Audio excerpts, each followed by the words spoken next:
अस्सलाम वालेकुम।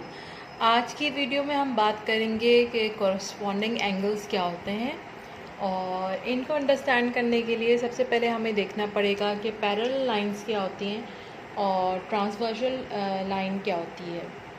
तो सबसे पहले आप ये देखें, हमारे पास ये फिगर ड्रॉ है और इसके ये दो लाइंस हमारे पास ड्रॉ हैं, line A B and C D.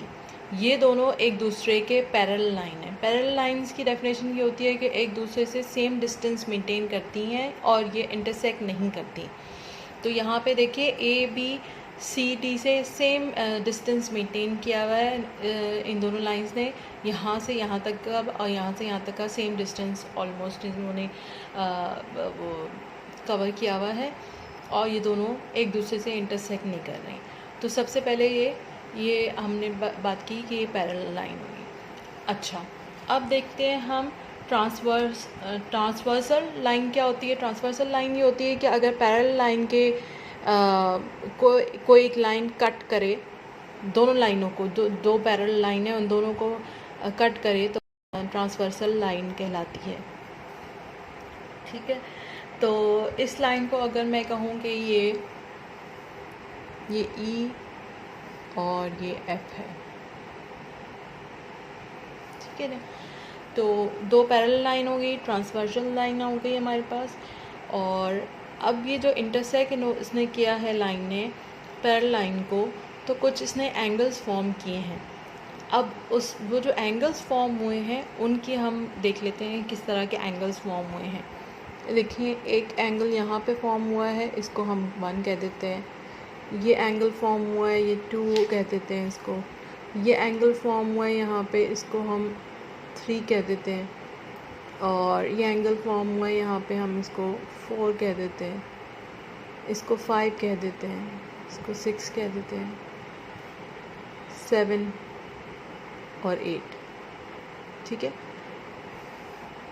ये हमने जो एंगल्स फॉर्म हुए हैं इन लाइन के इंटरसेक्शन के बाद, उसको हमने डिफरेंट एंगल्स का नाम दे दिया है।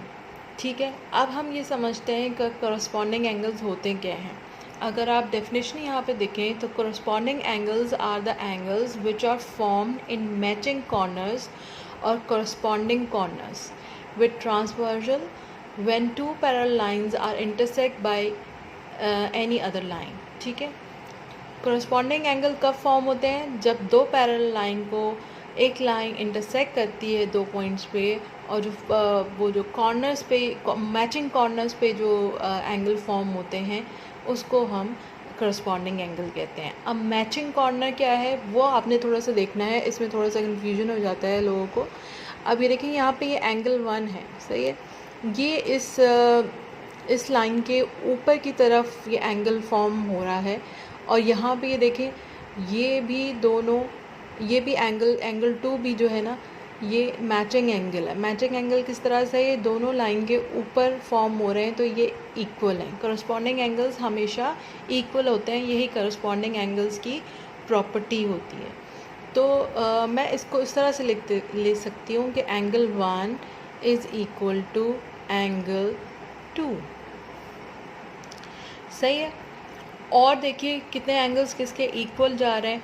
जो लाइन के नीचे वाला एंगल है यानी 6 और 7, ये दोनों कॉरस्पॉन्डिंग है, यानी angle 6 is equals to angle 7। यानी अगर एंगल 6 30 होगा तो एंगल 7 भी 30 डिग्री का होगा। इसी तरह ऊपर वाली लाइन में ये देखें, यहाँ से ये जो एंगल फॉर्म हो रहा है एंगल 5, और ये भी ऊपर की तरफ फॉर्म हो रहा है एंगल 8। तो एंगल 5 भी किसके बराबर है? एंगल 8 के, क्योंकि इसका मैचिंग कॉर्नर पे ये इसको फॉर्म हो रहा है। ठीक है ना। अब यहाँ पे देखिए, ये नीचे की तरफ फॉर्म हो रहा है 4 एंगल, और ये एंगल 3 भी नीचे की तरफ फॉर्म हो रहा है, तो ये दोनों भी इक्वल होंगे, और क्योंकि ये मैचिंग एंगल्स हैं। Angle 4 is equals to angle 3। ठीक है, तो होपफुली आपको ये बात समझ में आई होगी कि कॉरस्पॉन्डिंग एंगल्स आर इक्वल, हमेशा इक्वल होते हैं।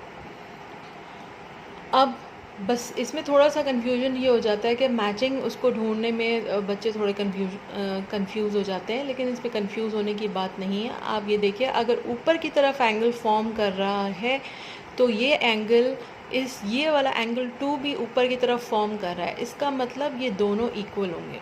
ये देखें, एंगल 6 नीचे की तरफ फॉर्म हो रहा है और एंगल 7 नीचे की तरफ फॉर्म हो रहा है लाइन के इस साइड पे, राइट हैंड साइड पे, तो इसलिए ये एंगल दोनों सेम होंगे। अब देखिए, एंगल 3 नीचे की तरफ फॉर्म हो रहा है और वो लाइन के लेफ़्ट हैंड साइड पे, इसी तरह लाइन के लेफ़्ट हैंड साइड पे 4 है और नीचे की तरफ फॉर्म हो रहा है, इसलिए एंगल 3 और एंगल 4 इक्वल है। और एंगल 8 और एंगल 5 इक्वल हैं क्योंकि ये दोनों ऊपर की तरफ फॉर्म हो रहे हैं, मैचिंग कॉर्नर्स में हैं अगर आप इनको देखें तो। बस यही बात थोड़ी सी अंडरस्टैंड करने वाली है जिसमें कन्फ्यूजन पैदा होता है। तो आप इसको वीडियो को बार बार देखें, और कोई भी इशू आपको अनक्लियर है, कोई भी पॉइंट, तो आप प्लीज़ डिस्कस करें, कमेंट करें, ताकि इसको फर्दर हम एलेबरेट कर सकें। बहुत शुक्रिया, थैंक यू।